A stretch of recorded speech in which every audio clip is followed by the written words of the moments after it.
ও বাবা গরম।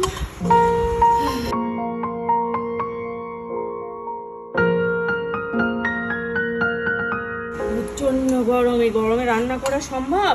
তোমরা আমাকে দিয়ে এরকম খাটাও। খাবার দোকান থেকে খাবার আনলে পছন্দ হয় না, আর এটা এই করে দাও ওটা ওই করে দাও, মানে ফরমাইশ 15 আনা। তা আমার জন্যই তো করছি, এরকম করো কেন গো? করে খাবে?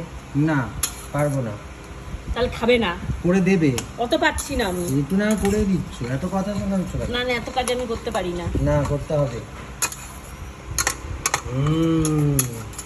টেস্টি টেস্টি ঘুগনি রেডি।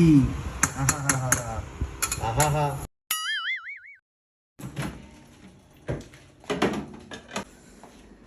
আমার হয়েছে যত জ্বালা। নাও খাও। ও মা, কি মিষ্টি। আমি তো খাবারই গরম করে দিয়েছি, এরকম করো কেন? গরম করে না, তাকে ফুটিয়ে নাকি ঘন করে দিতে হবে।